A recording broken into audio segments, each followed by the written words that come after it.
Hi, this is Tony Byrne of Tony Talks Money.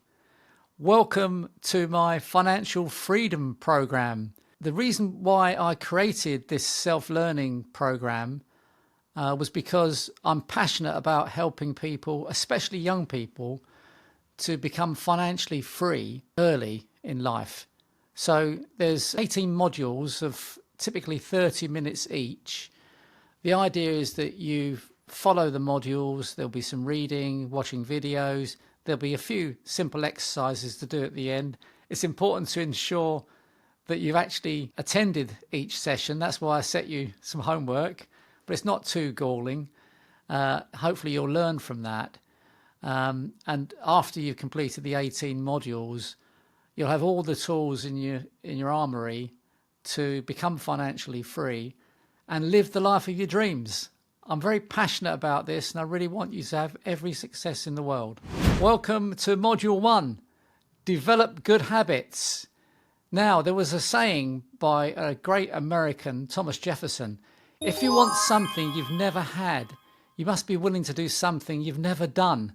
Now, Thomas Jefferson was one of the founding fathers of the United States and one of its earliest ever presidents. He was a famous man, and if there's somebody you want to follow, Thomas Jefferson's your man. So, in order to develop good habits, use the 2190 rule. Don't know if you've heard of it, but it takes 21 days to create a new habit, and it takes 90 days to create a new lifestyle. Mindset. If you want to be financially free, you have to have the right mindset. That's more important than all the knowledge in the world. One of the best ways to have a great mindset is to always mix with positive-minded people, because that will rub off on you. You're only as successful as the people you mix with. So spend all your time with positive people. If you've got negative people in your life, try to avoid them or just cut them out of your life. Obviously, if they're your relatives, you can't cut them out completely, but you might just choose to spend less time with them and tolerate them. But if you can do that, you will be very successful indeed. Self-discipline. The great coach Jim Rohn once said, to be successful, you don't need to do extraordinary things. You just need to do ordinary things extraordinarily well. It sounds like common sense, but as the saying goes, common sense isn't very common. So the moral of Jim's saying is that if you do little things well, you'll do everything well. It's an important habit. If you're disciplined in one aspect of your life, you're more likely to be disciplined in all aspects of your life. So it's a really good habit to get into. Billy McNeill, the ex-Celtic captain, led Celtic to become the first British football team to win the European Cup. This was the forerunner to what's known as the European Champions League today. In those days, only the champions played in the European Cup. These days, there's a European Champions League in which only about 25% of the clubs that play in it are actually champions. Anyway, Celtic won the European Cup in 1967. Everyone thinks it was Manchester United that were the first British club to win the European Cup. They won it in 1968. Now, Billy led by example. He was highly self-disciplined in everything he did. For example, if he wore a suit, he made sure it was perfect and that his tie was properly knotted. He expected no less of his players. Extraordinarily, Celtic's players were all born within 20 miles radius of their stadium, Celtic Park in Glasgow. That would be unheard of these days in an age where we have lots of foreign players playing for a team. Billy McNeill went on to become a successful manager of Celtic using the same self-disciplined approach he had as a player. Diet. In the developed Western world in particular, there's an abundance of food. However, there's also an abundance of obesity, which is now one of the biggest killers on the planet. Food manufacturers know we're addicted to sugar, fat, salt, and additives. So what do? They put a lot of these ingredients into processed food. Such food is really bad for you, so minimize your intake of it. Food retailers know that many of us are lazy, so they tempt us with takeaways and fast foods. Such food is packed with these killer ingredients. Avoid takeaways and fast food as much as possible and instead eat fresh food, ideally organic, locally sourced, and make your diet primarily a plant-based one. You don't have to become vegetarian or vegan, but just be primarily plant-based. In his book, How Not to Die, Dr. Greger has proven that a vegan diet is the best diet in the world based on numerous medical studies which show that this diet is the best one for health and longevity. Now, I know that will be controversial to some. One of the countries in the world that's got the greatest life expectancy is Okinawa in Japan, where their diet isn't 100% vegan. They're not all vegan, but it's primarily vegan, 98% vegan. And it's not unusual to live to age 90 or 100, and dementia is unheard of in Okinawa. I think that says it all. As I pointed out with the Okinawa example, you don't have to become a vegan or even a vegetarian. Just ensure your diet is mostly plant-based if you want to live a long and healthy life. By the way, I'm not advocating never eating processed food. Just have it a lot less often and in smaller quantities. This will surprise you, but you won't miss them as much as you think. What I've found is that local, organically produced food not only tastes better, but you feel a lot better afterwards. Whereas processed foods tend to give you that instant hit, don't they? But you don't feel as good afterwards. I think that's a pretty good reason alone. Intermittent fasting has many health benefits, and then there are many different types of fasting. It doesn't need to be for 2 whole days, for example. It could be for, say, hours, it could be 24 hours, whatever you choose. You don't have to starve yourself. You can still drink quite a lot, for example. And it's just a question of habit. Once you get into it, it's not too difficult. The first time you do it, it's difficult. We all get our hunger pangs, but in my experience, the hunger pangs only last for about half an hour and then they disappear and you don't really feel hungry after that. It's interesting, but true. Also, question yourself whether you really do need those 3 meals a day. If you have a very inactive lifestyle, which most of us have these days, sat at a desk in front of a computer, that means you're sitting around most of the time and not burning off the calories. So why do you need to eat 3 meals a day? You're just not wearing off the calories. What's the point? Now, if eating less than 3 meals a day doesn't appeal to you, well, why not just have smaller meals? That's another good way of doing it. I remember seeing documentaries on this where people just eat small meals and they seem to have quite a healthy life. Nelson Mandela was like that, just 3 small meals a day. And he lived, I think, until his 90s. So it just goes to show it's a good thing to do. Just remember, you only gain weight if you don't burn off as many calories as you consume. Calories burnt off and whatever's left. So do more exercise or eat less, or preferably both if you're currently overweight. I've also found exercising, you feel better afterwards, especially if it's aerobic, because of the effects on your brain. These endorphin effect, which is like nature's drugs. So you feel good anyway. As Paul McKenna says in his book, I Can Make You Thin, eat when you're hungry, eat what you like, and stop eating when you're full.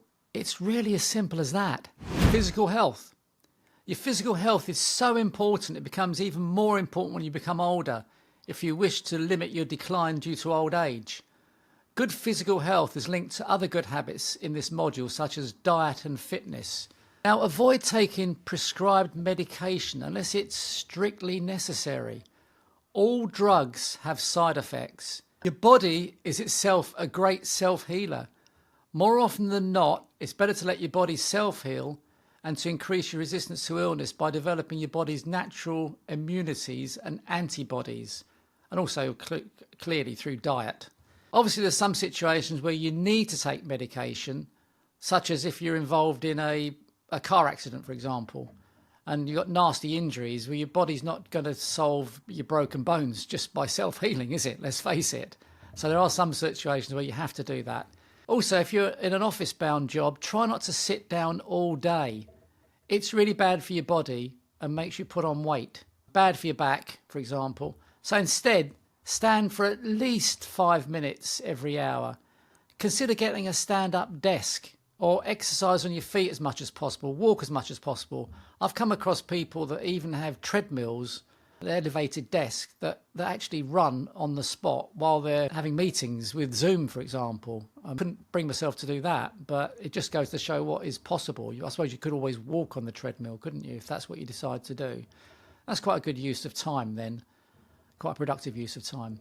Also, don't be a hypochondriac and believe in magic pills being the solution to all of life's illnesses. They just ain't. It's a sign of negativity and limiting beliefs, in my opinion.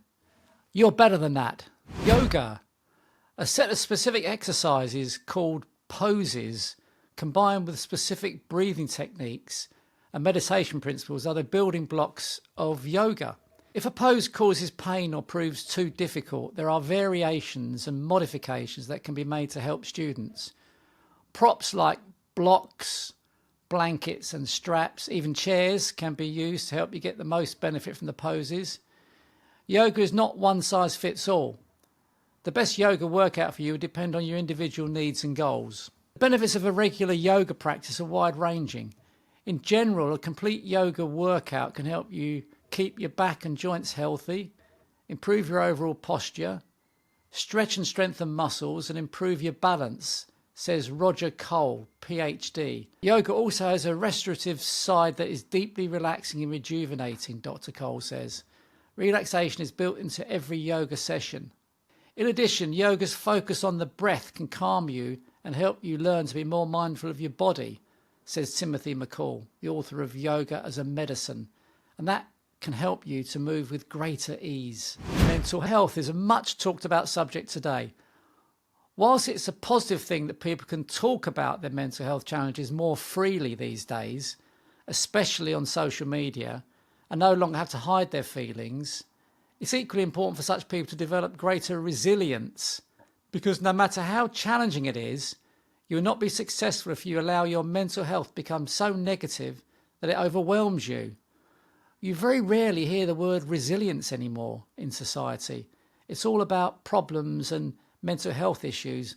That won't do you any good in the long run if you focus on the wrong thing. Focus on resilience. Find ways to improve your mental health. Follow the advice in this module. Get a psychiatrist or psychotherapist if you really need one. Get a coach. Read books on the subject and listen and view related material too. Be determined not to be a victim, no matter how bad it has been for you in the past. Get inspiration from people who have been through terrible mental health issues, much worse than most people can ever imagine, and overcome them. You can do it if you're determined enough. Resilience. Now we're on to one of my really favourite subjects. Of course, resilience is very linked to mental health. It's not talked about as much as mental health, but it should be. Resilience or persistence is the most important character trait in successful people. Why is this? It's because resilient people persist and never quit. Your mental attitude is more important than your skills or your education. This is what separates highly successful people from less successful people. By the way, resilience doesn't mean persisting when you have reached a cul-de-sac, as opposed to a hill in a long straight road, as in Seth Godin's great book, The Dip. If instead you've just reached a dip and the end is in sight, don't give up easily. Keep going.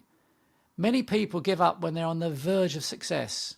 My favourite example of persistence was, of course, the great inventor Edison, who invented the light bulb. Now, his dream wasn't to just create lights and move away from candles and gas lighting, etc. His vision was to light up the world. Now, Thomas Edison was a very interesting character because he left school quite young, not very well educated. He left school at about 14, I believe. He wasn't a scientist. He wasn't an expert at all. But what he was very clever about doing was bringing in experts to help him. And that's a great life skill. You don't need to know everything, but you need to know where to get the information from. And interestingly, in spite of a lack of formal education, this man created the light bulb. Now, after 5,000 experiments, a friend of his called in on him one day, came to his house, and he was looking quite haggard. He clearly hadn't had much sleep. He had black circles under his eyes. He was unshaven, scruffy, probably hadn't washed or dressed for weeks, if not months. And his friend said to him, "Thomas, you've failed 5,000 times to create this electric light bulb. Why don't you just give up?" And this was Thomas's reply. He said, "I haven't failed 5,000 times. I've found 5,000 ways how not to make a light bulb. Anyway, he persisted. He knew he was on that long straight hill. It wasn't a cul-de-sac. He carried on for 5,000 more experiments, and eventually he created the light bulb as we know it today. That isn't an incredible story of persistence. I don't know what is. His comment when he finally invented the light bulb was, I knew I would do it because I knew I'd run out of ways of not knowing how to make a light bulb. So I'm not suggesting you need to take 10,000 attempts to do something, but use that as inspiration next time when you're on a home run, you're on a straight, you're not in a cul-de-sac, and you feel like giving up. Remember, unsuccessful people give up when they're on the verge of success, but not if you're Thomas Edison.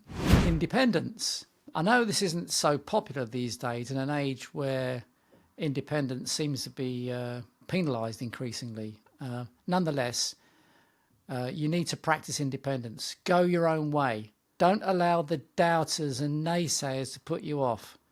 In other words, don't listen to negative people, even your own family and friends, if you truly believe in what you're doing and that you can make a success of it. The reason they're criticising you is because they don't have the confidence to do it themselves, and they are secretly jealous of you, though they will never admit it. They probably don't even realise themselves. Remember to surround yourself with positive, success-minded people. These people will support and encourage you. They may well give you free advice too. Such people are givers, not takers. They give you life. They don't suck life out of you. So you really need to spend time with those kind of people. When I say be independent, that doesn't mean you should try to do everything yourself. No, far from it. You have to become a master at outsourcing, like Edison, delegating and building your team. You won't achieve success on your own, ever. You may be the leader, but you need your team. This includes your mastermind group. I will cover this area in later modules in more depth. We're going to come on to the end of module questions in a moment, but let me explain why I'm going to ask you some questions. There's 3 ways of learning. The first way is listening. The second way is listening and making notes as you go along. And the third way is actually doing what you've learned by putting things into practice. And I think using the Edison example earlier in this module is a good example. He didn't get a formal education, so there wasn't much listening going on. He didn't make notes as he went along, but my goodness me, did he do a lot. He did implement an awful lot of ideas, and that's why he created one of the greatest inventions ever, the electric light bulb. So that's the thing to do. So that's the reason for doing the questions. They're not onerous, there's not too many of them, but do not just answer them, but try to implement at least some of the ideas. And don't worry about failure, because in my book, there's no such thing as failure. Failure is just an attempt, like Edison. It's an attempt to make something work. And you learn far more from your mistakes, far more by failing than by succeeding, perversely, because you learn from your mistakes. Whereas if you just taught something and you pass an exam, that hasn't really taught you anything useful in my book.